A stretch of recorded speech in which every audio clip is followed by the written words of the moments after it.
Wisdom? Yeah, you want to? Okay. You gonna go? So, but yeah, we go. It's just. Okay, so here we are again at the MDL Ocean Village and the Ocean Globe Race all together, and we've got some very interesting people, Marco and Sophie from Translated 9. Morning, Aida. Good morning, Dan. Good Good morning. Good morning, Marco and Sophie. Very happy to be here with you today. And the first question will be for you, Marco. You bought Claire Francis boat, ACCUTRAC, who lived in the Whitbread, I think it was in 77. And I was wondering, why did you choose this boat? Why did you bought this boat? Well, it depends if you want the long story or the short one. I love the long stories. Well, let me try to make it short. The long story. So first, you know, I've never been sailing before this. When I applied to the OGR, I applied as Marco Trombetti, boat to be confirmed. Didn't have a boat. And what happened is that I was in our office seeing boats going around. We have a beautiful campus with a villa on the sea. Okay, and I was seeing this boat going back and forth. And I said I would like a boat personally. And then I went with the calculation and I realized that you should never buy a boat. You should just rent it. And I go to my friend and financial director at Translated, Valerio, that I hope is watching us now. So I will embarrass him. And I go there and I say, look, if you see me buying a boat, stop me immediately. Okay? And I go back, and because I searched so many boats, you know, Google remarketing will show you ads. And you know what ads came out? The Ocean Globe Race. So I said, no, we do technology, we do artificial intelligence, and we know that humans are important. Yeah. And after 25 years of this work, we know that the only thing that matters is humans. So I said, I want to prove the entire world that we believe in humans. I'm going to do this regatta. You know, someone never been on a boat. No. So I go back to Valerio. I say, Valerio, we need to buy 2 Swan 65. What did he say? And obviously, he started the fight. No? And the fight started 1 hour, and after 1 hour, he saw my determination in doing it. He said, hey, tell me who I should trust, the old Marco or the new Marco? And luckily, he picked the right Marco. And when I went to find the boat, and I started searching and went to Swan, now to Swan, in my short, a t-shirt, I said, hey, I'd like to go around the world, never sail it, I want to buy 2 Swan 65, can you help me? The guy, before taking me seriously, basically was a 30 minutes wait. Before. And then the first boat I found was Claire Francis' boat. Yeah. And first women to go around the world.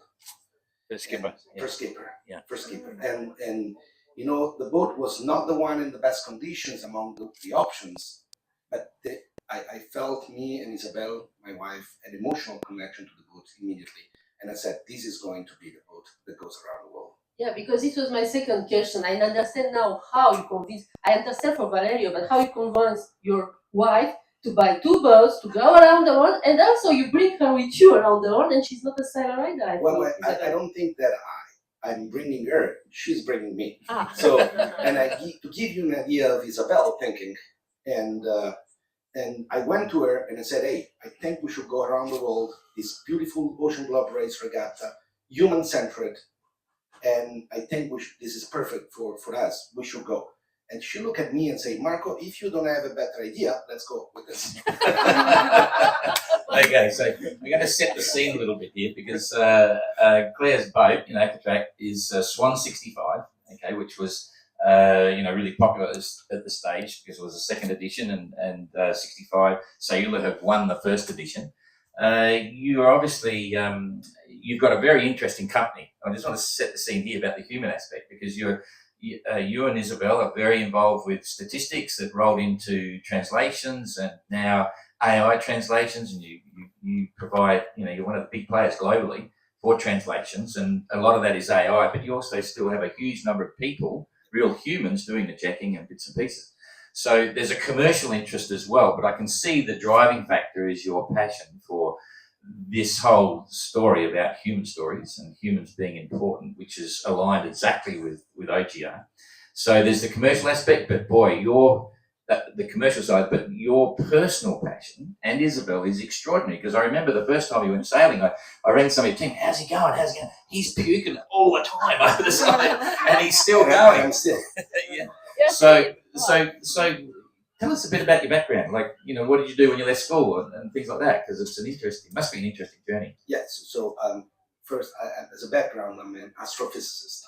So I wanted to discover the universe and these things. Oh boy! And then I went to study in France, in southern France, in Grenoble, and I meet this beautiful girl, Isabel, that was studying languages.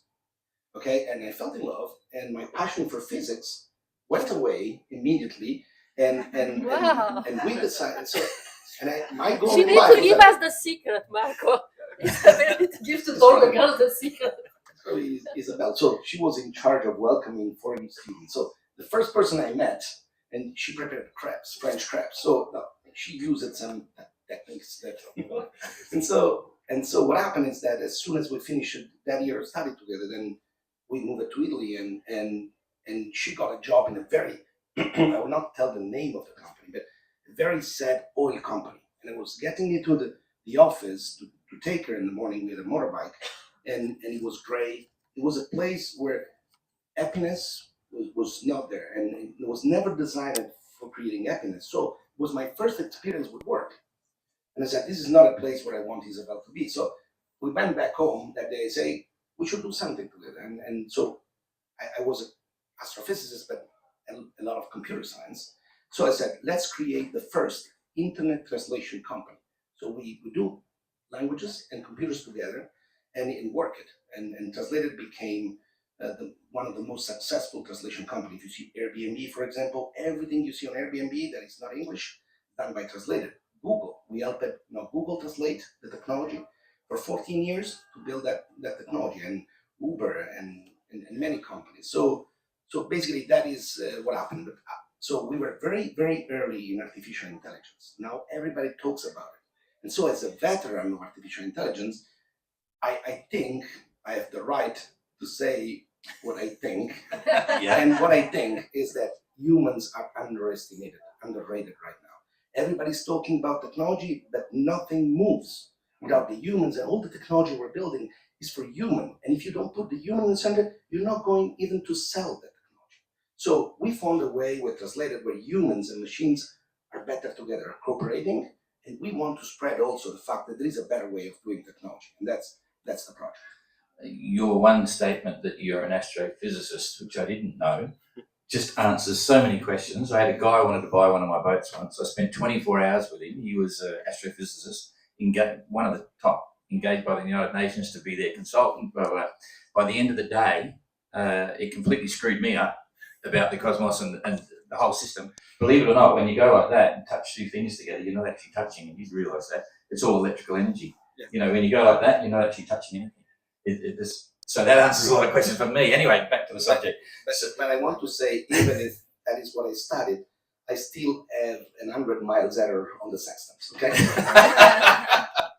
All right. Sophie, you're with a very interesting group headed by Isabel and Marco, and I can see all of your crew, the guys and girls and so on, are having a ball. I mean, it's fantastic. How did you get involved, and what do you feel about it? What was your process to finally be selected as the young player? Because you're 18? Yeah. Yeah, Yeah, I'm 18. So doing a round the world trip was my dream since I was a kid, and I've always said since I was 10 on dinghies and these boats. So I would never expect something like this. Then I found out there was the selection of the crew. My mom found out. She said, okay, yeah, go out, go away from home. This is a great opportunity. So I just tried, but I would never expect to enter this crew. But actually, then it took me a lot of time to realize that we were doing the around the world trip, and so this is a really great opportunity for me, for my experience, for my job, for what I want to do in my life, and it was really amazing when I found that. Like, I really can now even realize that I am actually doing this.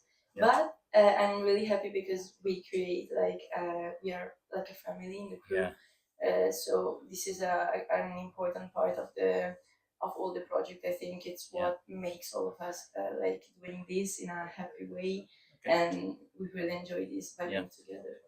In your boat, we all know Vittorio Malingri, of course, because for the one who maybe don't know, this family is legendary in sailing in Italy. His father, his uncle did the first Whitbread.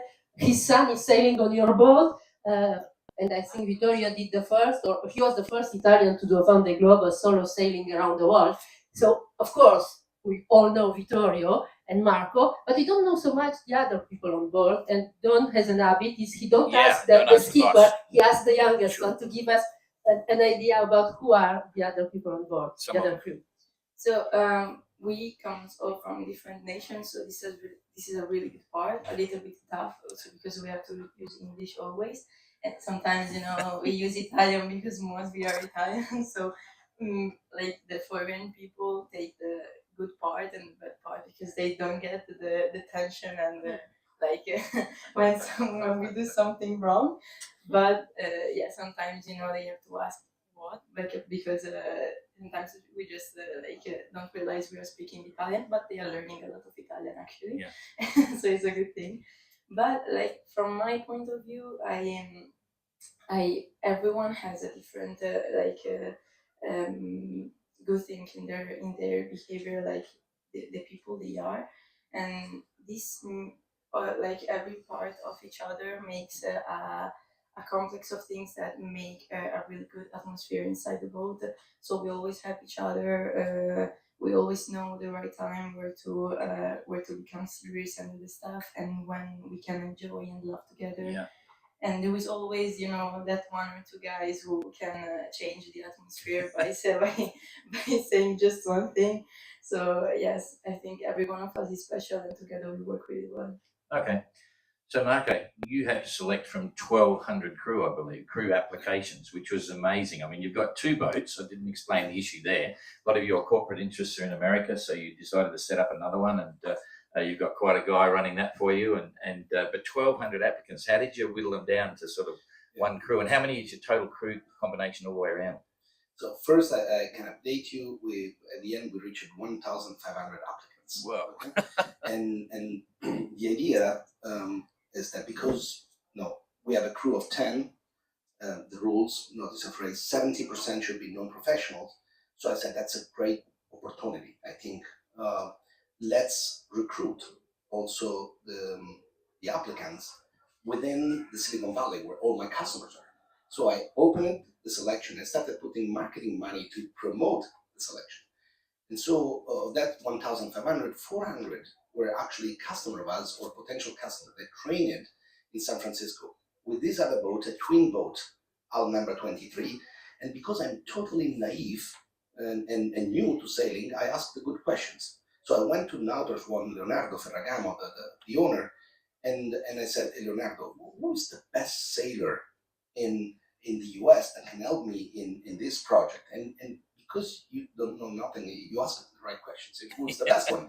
You don't have a problem. And he said, Paul Caillard, absolutely, great communicator, 7 times America's Cup, 4 times America's Cup, 7 times world champion on the Star, and he won the Whitbread, the last Whitbread in '98.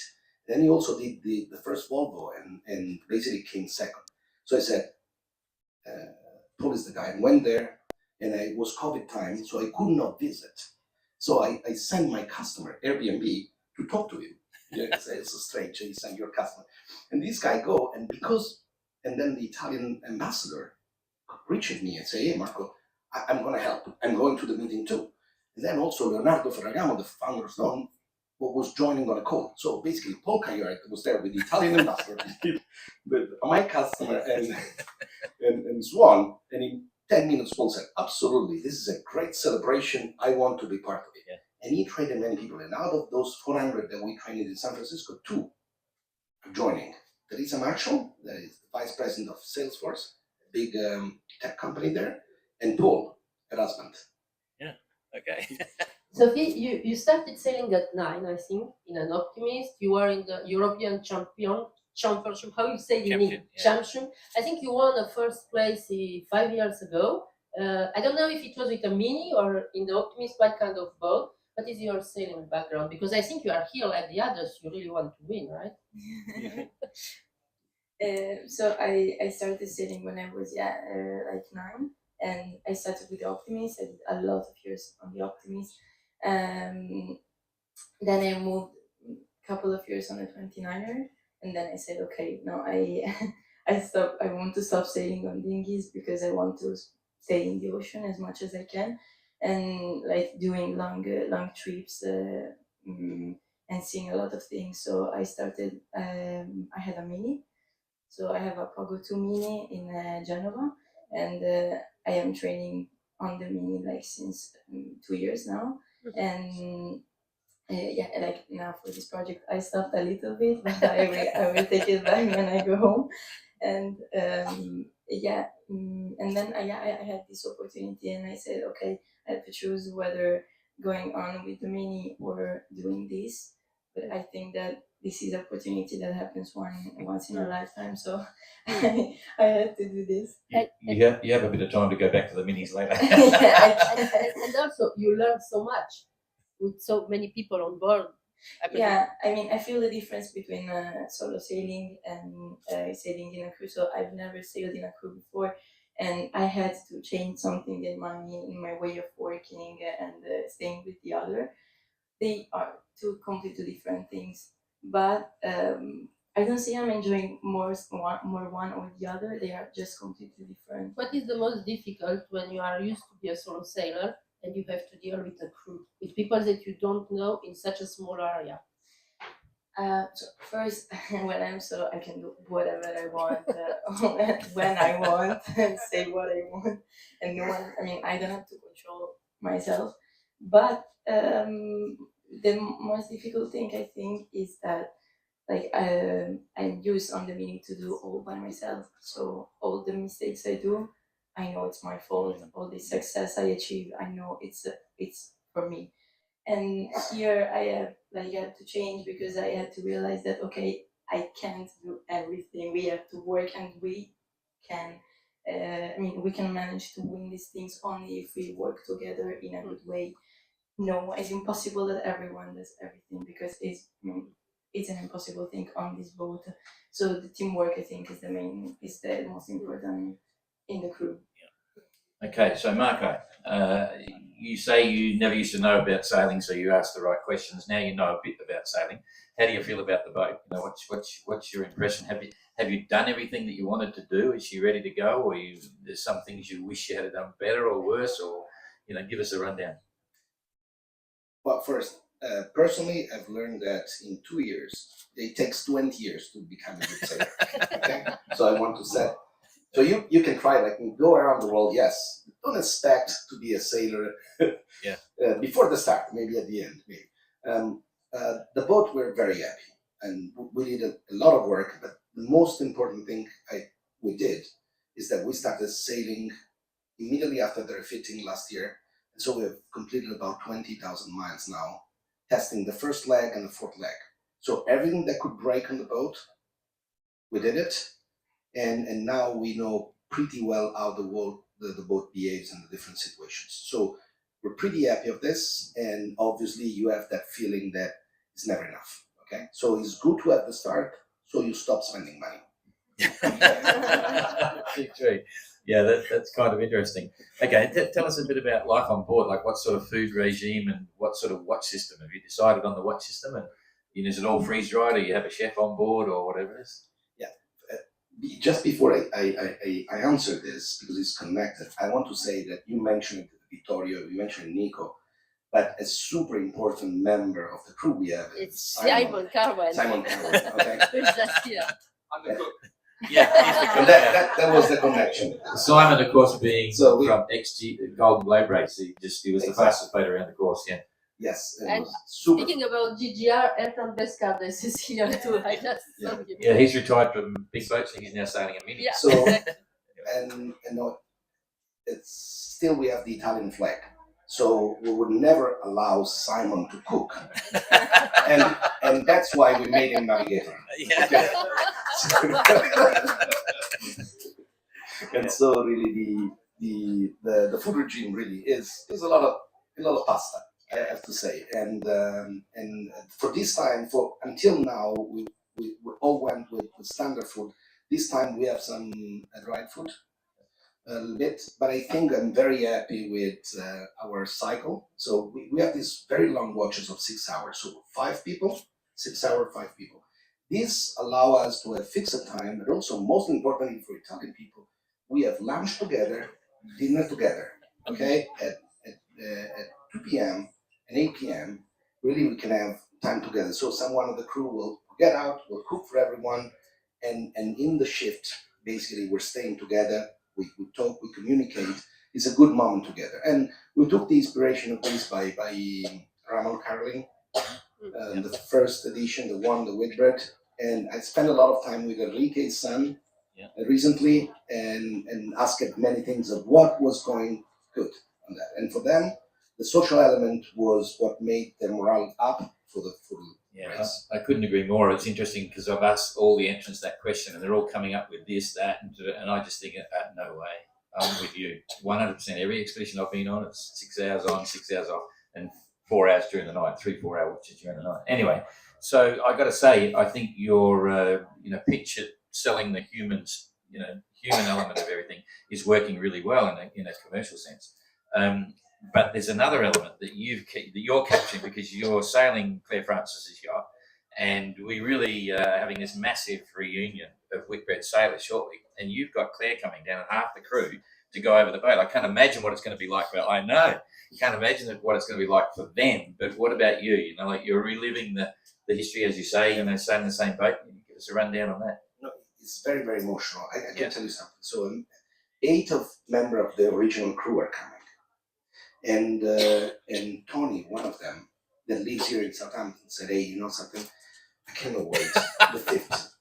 And so can you come just to say hello?" Yeah. And so I'm staying here at the hotel, and I said, "Okay, let's meet at the hotel." So we reached the hotel, and I said, "Okay, let's quickly go to the boat." And it took us probably 25 minutes to reach the boat. Because every time he was looking at the boat from far, it was crying. That to me, it touched the boat. It said, "This was my house." So when I saw the emotions he had 50 years after, 47 years after, I said, okay, we're going to do something important that we will all remember. And so they are the mirror of our emotions in the future. So that's... Yeah, the human element is really powerful. Interesting little snippet there. We've invited a lot of people, and people are Whitbread veterans are registering, and then when I see them, I'll go back and hunt them on Facebook or on other aspects of their background. And there's a common theme, and the theme is really amazing. They all mention the fact that when they did the Whitbread, it not only changed their life, but usually created their life. Because of all the elements of confidence, risk assessment, value judgment. It's really stunning when you follow through. So yeah, I'm really looking forward to the reunion. It's going to be quite a bit of fun. Yep. Okay. So is there? Give us your biggest fear now, Marco. Your biggest fear for after the start gun goes. What's the thing you're fearing the most? It was a long preparation, and so everything that can stop us from finishing the race is our biggest fear. Yeah. And so damaging the mast, that's probably the biggest fear, or damage to the boat from a container, something that physically stop us. Because from determination, human element, we're in. We will never stop. So the only thing is what we cannot control, nature, outside element. These are our fear, and we'll do our best to go around. Okay, so what's the big high? For you, where do you see it after all this time and passion and money and all getting crews together? When it's all over, what's your takeaway? What are you hoping to achieve from that?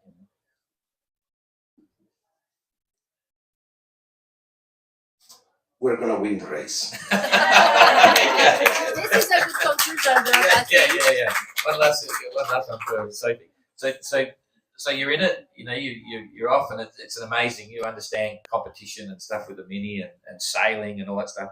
But you as an individual, what do you? First of all, I should have asked this before. What do you do besides sailing? What's your other passion in your real life? Like, you're working, or where? Tell us just a little bit about the other side of you. 18, she's at school. Yeah, but I mean, you just have, yeah, but it's something else that's there, you know, or is it all just 100% sailing? And I've just graduated like in June. Yeah. I just finished high school, so I took a gap year now for the race, and I'm going probably to study marine biology next year, maybe in Australia. I don't know. Okay. It's still not defined. And I mean, sailing has always been what I really like to do, but I mean, I don't want to just have one thing and concentrate on this. I want to try a lot in my life. So, I mean, I love surfing. When I can, I always go surfing and stay in the nature more possible, because I think it's the place. I mean, go away from technology, from phones. It really changes. Staying 40 days in the sea without technology, and you're right that you've been out of the world for 40 days, and I'm always scared to switch the phone on because I don't want really to do that. Had you ever seen a cassette tape before in your life? No, but Okay, so okay, same question. Biggest fear, you know, what's your biggest fear? I think it's more personal for me. It's like staying in a long time in the sea without anything. Maybe like facing my head, my thoughts, because just when you don't have like a concrete thing to do and something that you can distract with, my head just going spinning and thinking everything. So I took a lot of like logical games, so I can concentrate just on them. And so trying to control my mind and keep the motivation and determination, so I can work in a good work. Yeah, great. Way. It's really good to see the young people on board, because this is, you know, sort of skilled human, you know, transfer everything. So it's great. Listen, Marco, we really, you know, all the team, OGR, really happy to have you guys on board, believe me. And we wish you well. It's an unknown outcome because it's a true adventure, and I like the fact I feel closer to you with this human story thing, because that's part of the reason that we're doing the race. So, cool. Thanks. Grazie mille, Marco. Grazie. See you in half an hour now with the Army American veterans. Godspeed. Oh, buckle up your seats. I got to tell you, those guys. So I hope we'll still keep the public, because it will be fun for sure.